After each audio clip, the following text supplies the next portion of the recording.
Okay, welcome back and thank you very much for persevering. So just to give you some heads up, as I said before, Bontu, Guschke and I talk in this webcast about how we can build solidarity across difference, and in doing so we draw on some Black feminist literature, on some radical democracy literature, and on the empirical study that I've done some years ago in Montenegro. So thank you again, and I think we can play the video now.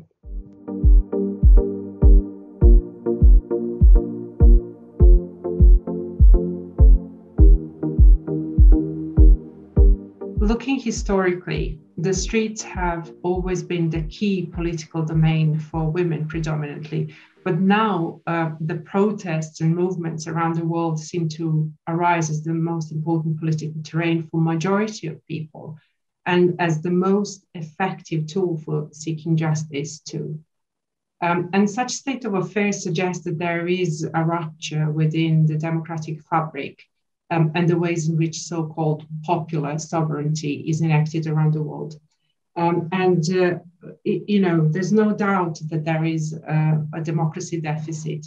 That is, the laws and institutions are increasingly being eroded by private interests of those who wield the most of the world's wealth and power at the expense of the majority of the world's population, many of whom struggle for basic survival, justice, and equality.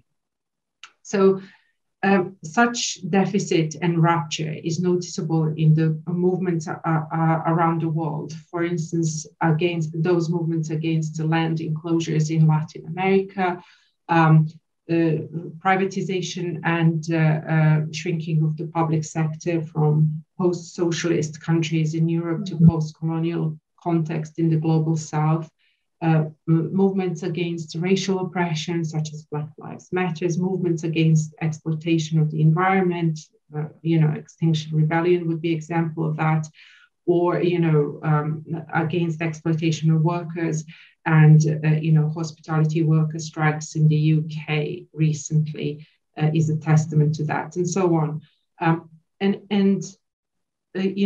Even some of the right-wing movements whose objectives are highly, deeply undemocratic, like those in the United States, such as QAnon or, the trad-wife movement in the UK, they're also symptomatic of such democratic deficit and unequal, wealth and power distribution. Even though saying that, these groups fight for democracy would be an, incredible stretch. They emerge rather as another obstacle to the kind of democratic life that we fight to sustain and improve. And in such global climate, solidarity emerges as an important skill and asset to have, and without falling into an old trap of trying to find some kind of abstract commonality between these various groups that I mentioned. I think it's important to note that most of the hardship these various groups experience derive from broadly the same place. So it is a matrix of what we commonly refer to as neoliberal capitalism, which gels pretty well, really well with patriarchy and racism, to name only a few of these dominant forces of oppression. Yeah, and maybe I can pick up here because you mentioned this idea of a matrix, and I can just think of then the matrix of domination that Patricia Hill Collins, Black feminist sociologist, works with, for example, where we recognize, just as you said, that yes, we do find ourselves in the same system of white supremacy, cis heteropatriarchy, neoliberal capitalism, but it doesn't matter where in that matrix we find ourselves, so to say. So it does impact on different people and different groups of people differently. It does matter if you are a, let's say, a white cis male hospitality worker in the UK, or if you are a Black lesbian single mother in the US. So these different positions do play a role. And they also play a role in the sense that this matrix is, of course, never rigid or static or always the same, but it differs in space and time. So we always have to think about how does it impact different people differently across different contexts and at different points in time. And I think when we recognize that, then we also see that, of course, there's not that one way to set the matrix right, in the sense of we just find that one lever and then it's all solved. But we have to kind of constantly struggle within that system, within these different axes of oppression, to recognize and see the inequalities that it leads to and to fight those. And I think that's where solidarity then comes back in, because if we only focused on those differences that are created in that system, then that might also become problematic in the sense that it might stand in the way of common action, at least if we think that we need somewhat of a shared or same experience at the basis of our actions. So where would we then start that battle? Which front do we fight at first, so to say? So I think it's important to, on the one hand side, use concepts such as the matrix of domination to recognize, yes, it's the same system we found ourselves in. It doesn't matter where we're positioned. And then we don't take that as a starting point for fragmentation, but rather we take that as a starting point of making that difference productive. And that is through practices of solidarity, and particularly solidarity across difference, that we start using that as the starting point for a collective struggle.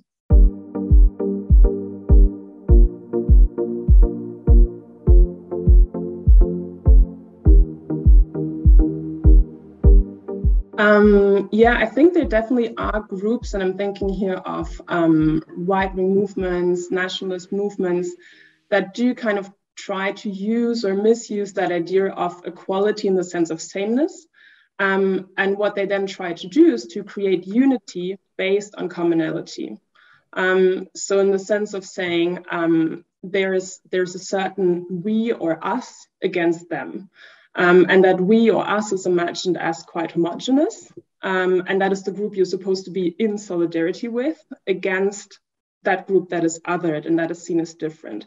And they do call that solidarity with that in-group, so to say.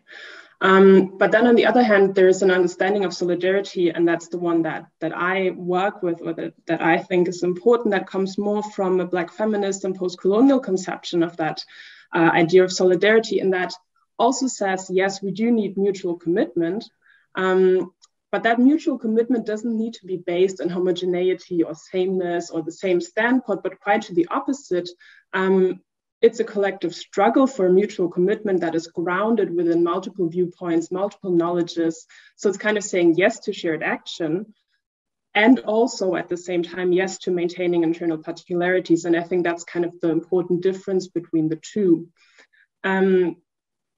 And you might think that that's maybe a bit contradictory. At first, it might seem contradictory, but I think it links to a quite fundamental critique that is voiced within postcolonial scholarship against this very binary thinking in Western thought, this idea that something is either good or bad, right or wrong. It's either my standpoint or your standpoint, but they cannot exist together. And that then goes hand in hand, of course, with quite often claiming that the good and the right standpoint is a white, male, Western standpoint. That is the one that is claimed as universal, as the standpoint that we have to home into. And then any other kind of knowledge voiced from Black women, women of color in the global South, other marginalized groups, just doesn't have a space in that, or is not seen, is not valued, is not recognized at all. And instead of then reproducing that, when we think of solidarity, of kind of saying we need to create somewhat of a universal commonality, and then we can organize our practices of solidarity around that. I think this idea of solidarity based in postcolonial scholarship and Black feminism rather says, let's start with recognizing the multiple viewpoints, the multiple perspectives, the multiple ways of being, because not only do they exist anyways, they actually need to exist, because this idea of a universal experience it is basically an illusion. So we only ever have partial perspectives. And do we then claim that one of these, a white, male, Western perspective, is the universal one? Or do we recognize that several of them do exist in parallel, can exist in parallel, and we take that as the basis for our practice of solidarity. So we kind of say, let's start from valuing difference, valuing particularity, and also recognizing that then, of course, these different knowledges, these different viewpoints, they will clash at points. They will not always be aligned. But when that happens, we do not fight against one another, but we take that as the starting point to struggle with one another. I think that is kind of the important starting point here. Yeah, I also like very much that distinction between, sameness as a mere descriptor, and then, solidarity on the other hand as a hard labor,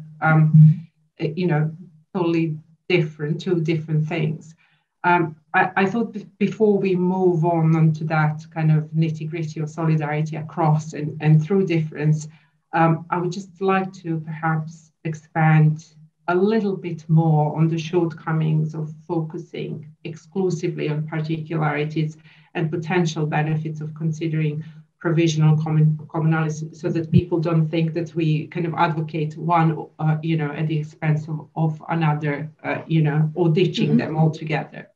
So I think that it is important to recognize that even though, sometime around 80s, I think, with surfacing of difference through practice and with theorizing it, particularities did seem to emerge as a stronger cohesive power to movements like the protest of mothers in Montenegro that I recently participated in and wrote about. But such practice can also lead to a sort of reductionism that you mentioned that can be harmful in the long run. And this is because such focus may actually obscure how these particularities feature in the social totality, that shapes these and vice versa.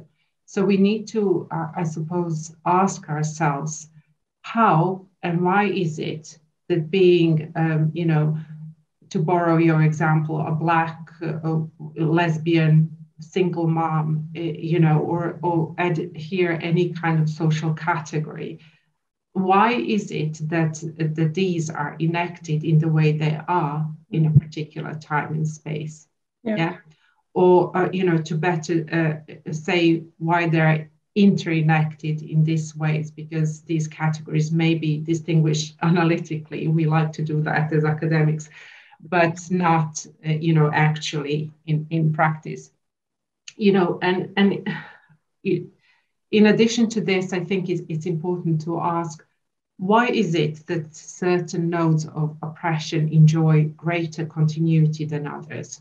So, for example, women's reproduction or women's bodily autonomy seem to attract a lot of unwanted attention from those in power, which made many of us vigilant of protecting our bodily autonomy. So that's a particular problem to have.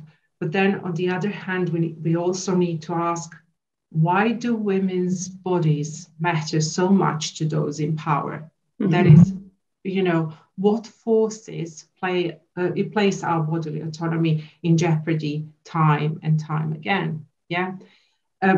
So I think that, this example suggests that considering commonalities may still have some use, both analytically and practically. But although sociality, that is how we live our lives as human beings, is continuously being negotiated and altered, this process is actually very slow. And I think we need to remind ourselves of that from time to time. This process of negotiation and change is actually very slow. And in some instances, certain sedimented structures and practices are more resistant to change, than others. So, for example, most of us can agree that neoliberal capitalism is destroying the planet and is, exploitative for majority of the world's population. And similarly, many of us can agree that racism is very prevalent around the world. And let's not forget that these structures are co-constitutive. They continuously inform one another. And although they affect different people differently, so for instance, experiences of migrants around Europe, differ from those, from Black people in the United States. It is useful actually to acknowledge their pervasiveness.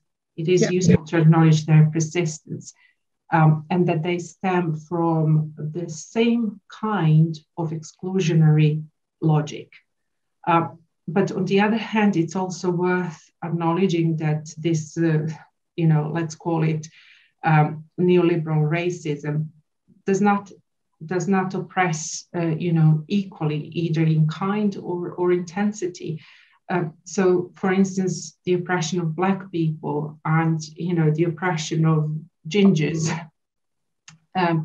is equally wrong. But the suffering of two social groups throughout the history and across contexts is simply incommensurable. And that's something that we need to take into account when building solidarity. So in other words, I guess what I'm trying to say is that we need to be careful not to go from one extreme to the other. And this is why we advocate for careful consideration of difference and conflict as well, including where, such differences and conflicts derive from. When encountering the different other, observing these various particularities in vacuum is actually very unhelpful. And, this is what we are trying to get across. So we need to learn about one another, and we need to learn how to learn about one another. So to allow ourselves to be challenged, but also to challenge others in a way that will allow us to move closer to one another, however temporary, however fleeting that alliance may be.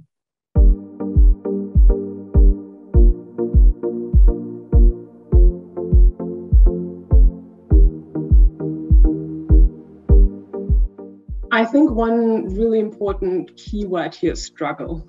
And I think it's come up in our conversation already, this idea of a continuous collective struggle. And I actually always think of Mohanty's words here, who said, solidarity is always an achievement, always the result of active struggle. Love her. Yeah, and I think it really rings true. And she also said the practice of solidarity foregrounds communities of people who have chosen to work and fight together. And I really keep coming back to these sentences and these words, because I think it really shows how solidarity can never be just a state of being. It's never just there, but it's always a practice. It's always something we have to actively do. And within that struggle then, or that practice of making difference productive, I think what matters is that we constantly kind of recognize our own position, and we've been talking about that a little bit, our own position in relation to those that we struggle with.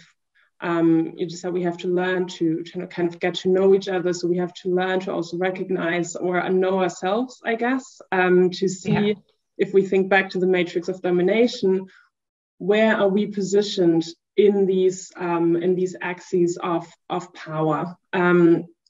What privileges does it grant us? What penalties does it bring? How can we maybe use some of those privileges, maybe even risk them in that collective struggle? But also, where do I have a particular marginalization that we need to consider in our collective fight? And I think these questions we have to kind of ask over and over again. How does my lived experience influence what I can do and want to do in relation to the lived experience of the people I work with, and how is that different from one another? And I think it's questions we have to ask ourselves, but also questions we have to dare to ask one another in order to work together. And I think it also shows that to some extent, solidarity is more than just kind of making a compromise. Mm-hmm. I agree with you that it sometimes might be, temporary or short moments that we have to make use of. But on the other hand, I think it's also more than just a temporary act in the sense of making a compromise in that one moment. Again, it was Mohanty who said, It's not just taking a simple counter stance. It's not just saying, okay, I have this opinion, you have that opinion, and then we somehow meet in the middle. But I think it's really quite a deep reworking, questioning, negotiating our different perspectives, viewpoints, ideas, ideals. And I think somehow being willing to transform, in the sense that you might come in with one perspective on how things are supposed to be or how things are supposed to go, and being open to letting yourself be challenged in that, and changing that. And at the same time, and that is equally important, without kind of compromising or neglecting then the particularity of what you know and who you are. So without letting go of your difference, without kind of erasing the differences that do exist.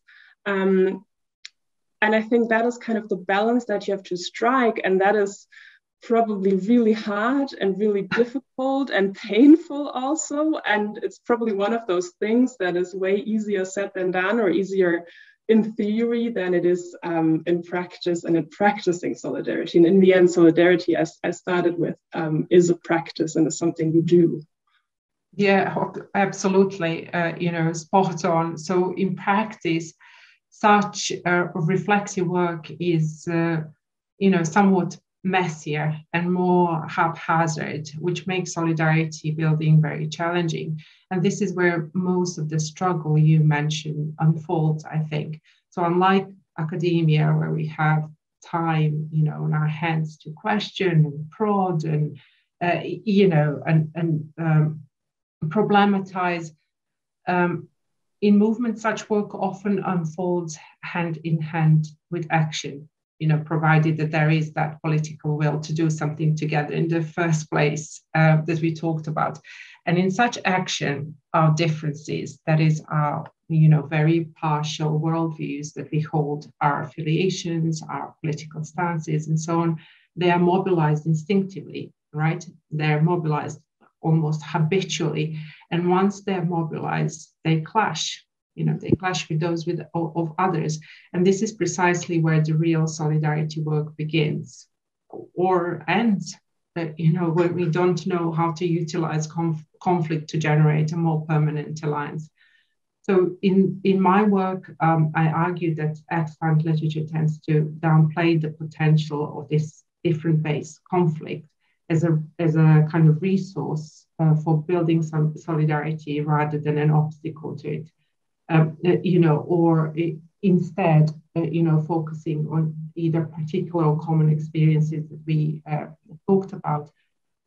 Whereas in practice, clashes and conflicts are much more common and more importantly, can fortify the solidarity project.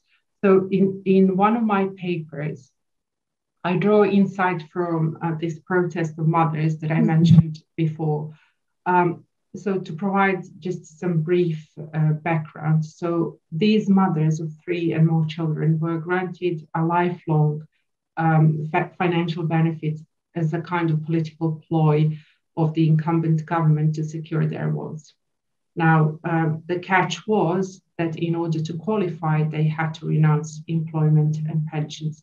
But once in power, the government revoked their right to benefits, leaving a vast number of women vulnerable, which is why why mothers organized a protest in 2016, and it was still ongoing last time I checked.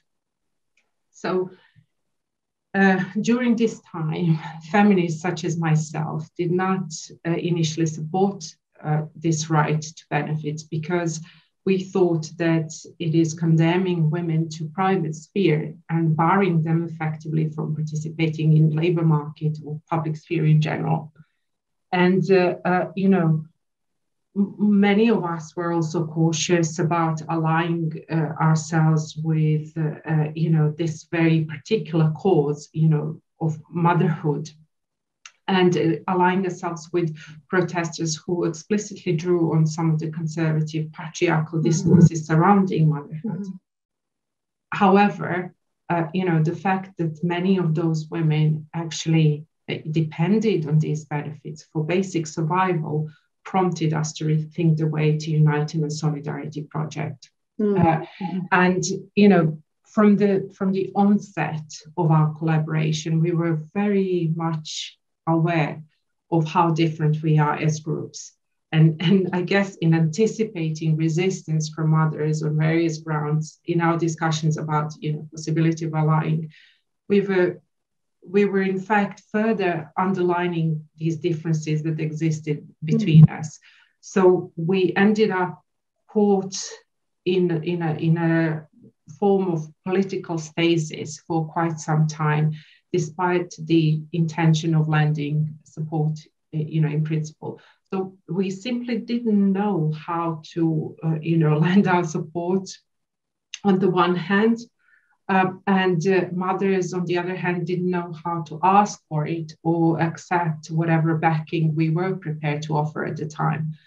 So moving from this point forward in solidarity building is truly a craft.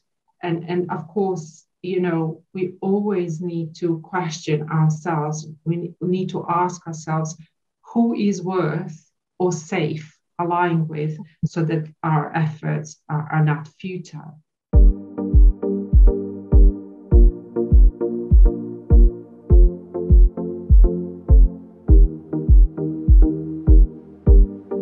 Well, I found the concept of agonism developed by Chantal Mouffe useful here. Central to it is this idea of conflict of adversaries rather than a conflict of enemies. So adversaries are those who are committed to democratic governance and practice, but may disagree how to go about it or the best way to realize it in practice. But enemies, however, are those who aim to destroy democracy. So those would be actors such as corrupt governments, terrorists, neo-Nazi groups that we mentioned, and so on. So theoretically, the key is for adversaries to unite against the enemy.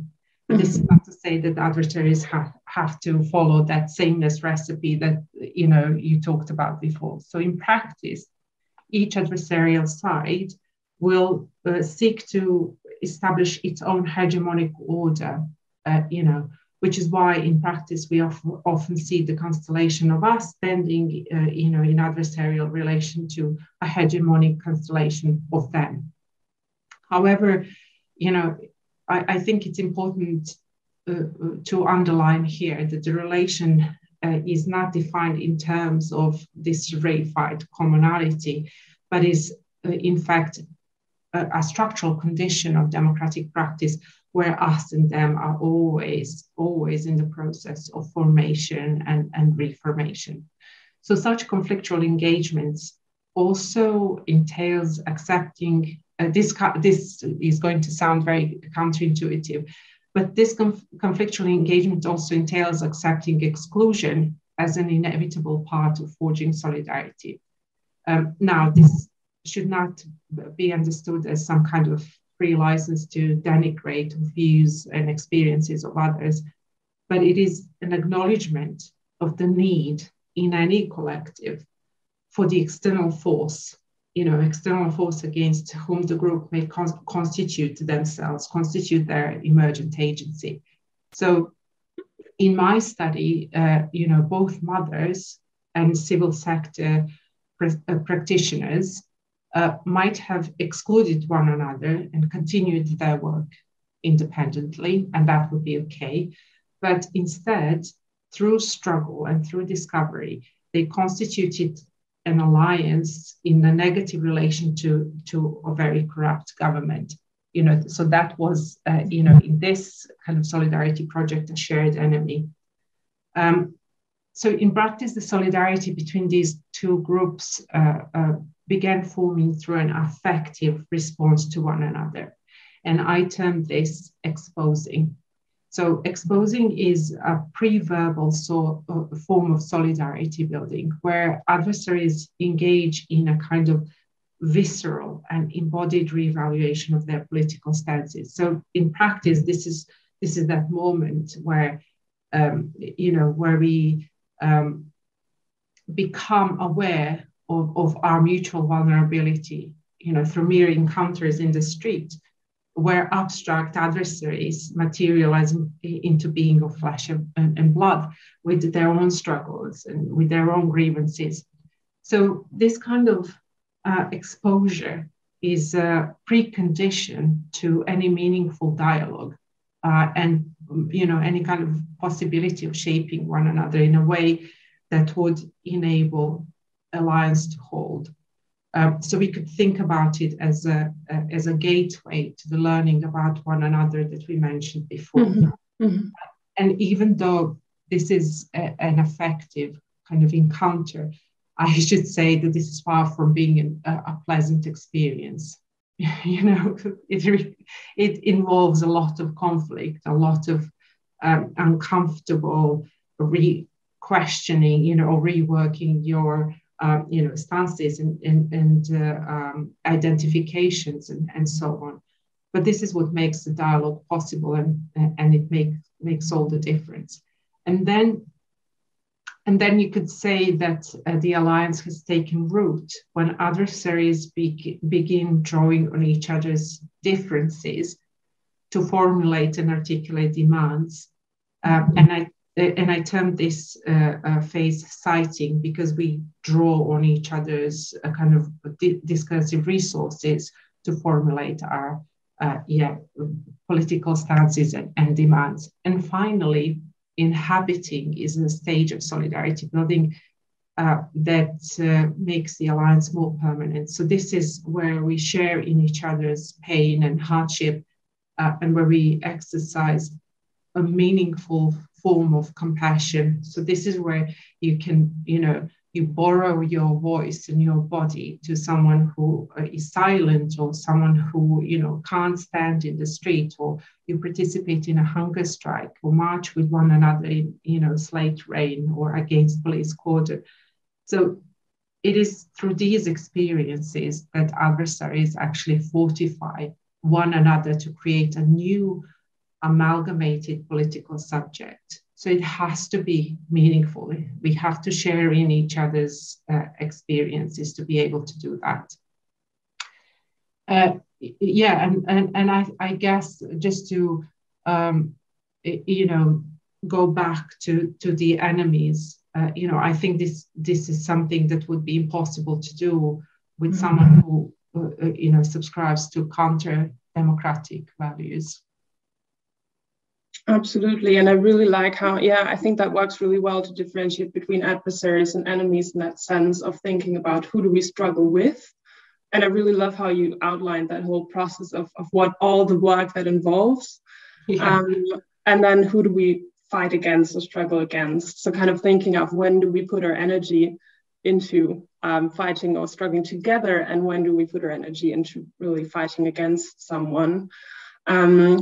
And I was also thinking, maybe put differently, we could also say that solidarity ends at that point where it is used to kind of reinforce existing dominance, existing supremacy through undemocratic means. Absolutely.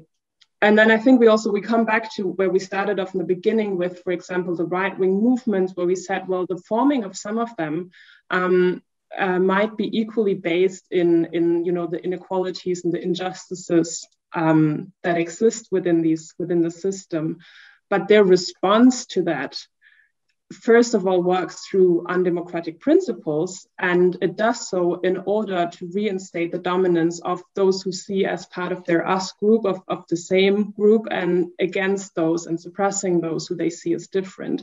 And that's then the point where I think we can quite clearly recognize them as enemies rather than adversaries, and that's then where any project of building solidarity would not only be hopeless in that sense, but it will also be hurtful, or it will also be counterproductive to the solidarity that could be built between the groups that we want to struggle with. And then maybe to just bring in one other point, which I always think about when I think of where do we draw the line, so to say, who do we exclude in our projects of solidarity? I always think of James Baldwin, who said, we can disagree and still love each other. unless your disagreement is rooted in my oppression and denial of my humanity and right to exist. And I think especially that second part is maybe an important addition here to say that those we struggle with will always recognize the humanity and the right to exist of everyone who's part of that fight across difference. And if that is not a given, then there's no basis to build solidarity, any kind of solidarity upon. So that always needs to be at the base of it. So to maybe bring that together, I think kind of the main points keep coming through, that we need commitment to build solidarity. We need it to be a practice. It's not something that just happens. It's constant work. As you said, you need to expose yourself. We need to recognize the difference in one another. We need to show compassion. We need to be willing to transform. So it's really that whole process of collectively and continuously working together and struggling together. And I think, yes, it is hard work. That's definitely a point we can probably agree on. But also, to put it more positively, I would say let's not shy away from it, because we needed to create change. I think if we look back in human history, we'll see that some of the most important fights, if not all of the most important fights, have been fought, have been pushed forward, have been won because of practices of solidarity across difference. And I think we still have many battles to fight, and we will need solidarity for those. So let's start engaging in that.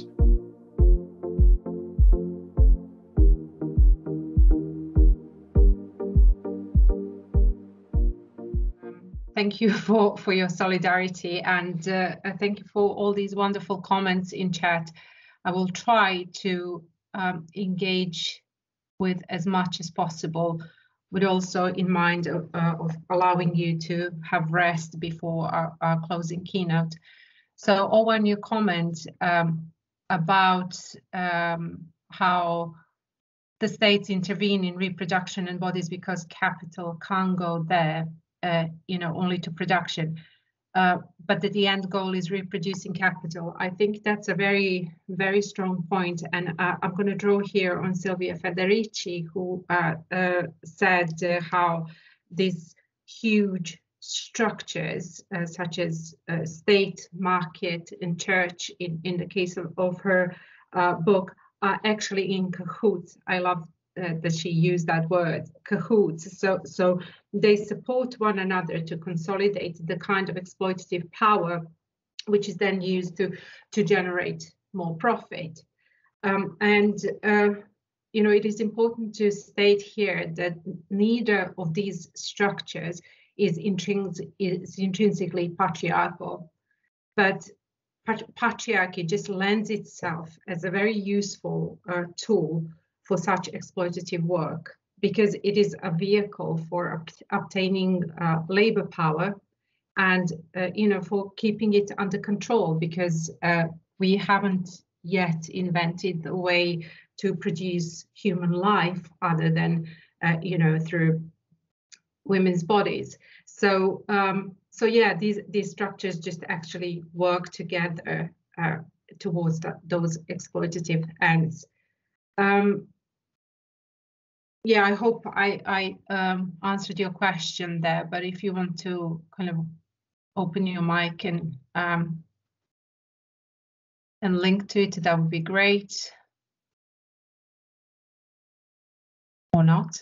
Okay, so Saoirse said, there is also perhaps a need to avoid creating what John Champagne called a hierarchy of the oppressed, the danger of which it may ignore lateral discrimination and also lead to us believing that we start with the many and work down the hierarchy. Exactly, there, and we are learning, and the kind of popular media is kind of picking up on this as well. So we are starting to recognize various manifestations of, I don't know, say racism, such as, against Polish people during Brexit, whereas, some decades ago we talked only about racism against Black people. whilst also recognizing that these, even though they come from, as I said in the video, from the same exclusionary logic, their qualitative experience is very, very much different. So absolutely, I agree, Serge. Very good comment. Yeah, and Ilaria said exactly what I was aiming to say, so we can overlook the intersectionality of struggle if we approach oppression in a way that you described. Thank you, Cinzia. Thank you, Serge. Oh, Serge, that's such a lovely comment. Thank you very much. Oh, Liz, the quote from James Baldwin, I don't recall which book it is from. It's one of those quotes that is used kind of en masse, used frequently, but I will inquire and get back to you. Cinzia, I was wondering, Nela, if studying organizing of solidarity, you have come across solidarity building that have not used the tools of the master, that is the tools of capitalism, neoliberalism. Well, can you give me a bit, I mean, I can attempt to answer this question, but do you want to just expand on it a bit more? Cinzia, I think you can unmute your mic now. I think Louise kindly gave all of us that option.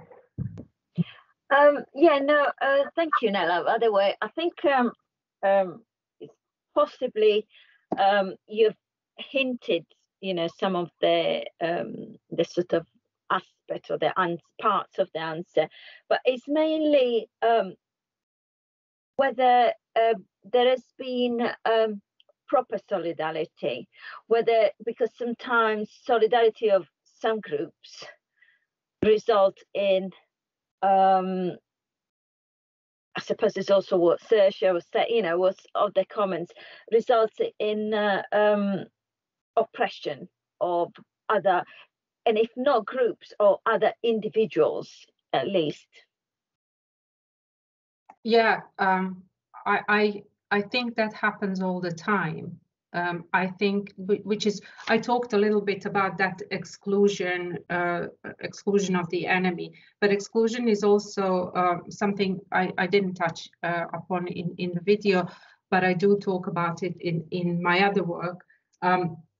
So there is, exclusion is everyday part of any kind of solidarity project, because there's a lot of strategizing in kind of solidarity movement when different groups meet, and because of the history of kind of collaboration and allying, where exactly what you described happened, you build solidarity in order to attain goals at the expense of someone else. I think there's a lot of suspicion around. I for one was always suspicious of how genuine various groups are. And when we talked about, for instance, in this example with mothers, when we wanted to support mothers, but mothers were talking at the time only about, we tried to frame the protest around the breach of law, for instance, in order to benefit everyone. And for some time, mothers were only interested in gaining this financial benefit to get back to retrieve their lifelong benefits. And in doing so, instead of considering whom to ally with, they started looking for support in some really kind of problematic circles, including very much nationalist border, like very far right wing groups.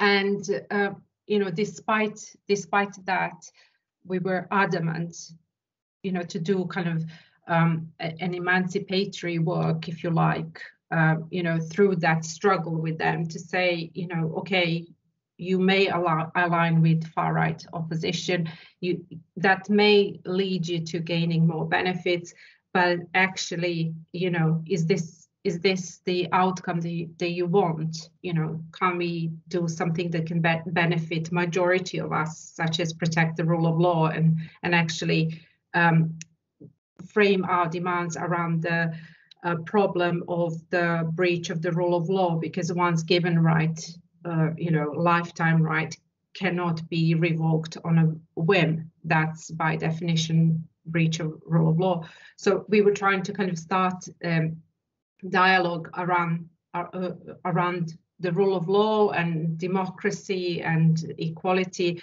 whereas mothers were mostly interested in financial benefits. But I think we quarreled a lot, we argued a lot, but we also, in doing so, we never left each other's side, which is very curious and important. So on some level, we were always kind of aware of this mutual vulnerability, and we were keeping each other, warm and buying each other food and working in shifts in protests, despite the disagreement. And I think it is through this visceral experience that we've finally kind of got there in the end together. I'm sorry I'm rambling, but I'm just trying to piece together what happened in the field and also trying to answer that question, because when we talk about solidarity building, it's always this lovely fuzzy feeling process. We all love each other, but actually it's a dirty game when you're actually doing it in the field. So yes, Sasha, you wanted to say something? Yeah, I was just going to ask Nels if you wouldn't mind saying a bit more about how we build solidarity, not based on homophily and sameness, but on difference. And I'm thinking in particular how it is where we have our, in inverted commas, wonderful British government showing solidarity to the Ukraine, but is completely silent about the bombing of Yemen, where they're supplying the bombs to the Saudi government, which I think some people might say the Ukraine gets solidarity because they're the same, because they're white and Christian, whereas poor destitute people in the Middle East can just go. Yeah, absolutely. Such a great comment and a question. And I think that Bontu touched a little bit on it when she said, well, actually what these groups are practicing, what they call solidarity, is not really solidarity, it's sameness. So the goal there is to protect the hegemony, to protect effectively to protect the wealth and power. So, these kind of fake, they actually, sorry, it's not fake. I'm sure they're generally expressing, grievances against Ukrainian people, but it is very hypocritical, as you said, because they didn't react in the same way when there were wars in Middle East. So it's really tricky, or not to revive some of the bad memories, but also the responses to the conflict in Yugoslavia were very much different. Different to those in Middle East, different to those in Ukraine, and but different, but for the same, for the same kind of purpose of preserving hegemony. And I can thank you for those, Sam. Thank you for the 3-minute warning. I just wanted to say that when Yugoslavia fell, Yugoslavia was the last kind of remaining social, like a scar on the face of Europe, in the sense that it was the last standing socialist country that kind of had to be changed, had to be erased. And had to be democratized, but democratizing meant war, and so again, I am drawing on Silvia Federici, but she presents this formula, how the conflicts happen and how how the democratization unfolds. So all these kind of attempts to preserve democracy of Ukraine, or to democratize former socialist, former Soviet Union countries. Sorry, I'm a bit tired. They have quite dark motives behind them. But having said that, I am a big advocate of democracy. Just let me make that right. It's just not the same kind of democracy that actually serves everyone. I believe in popular sovereignty rather than sovereignty of a few select.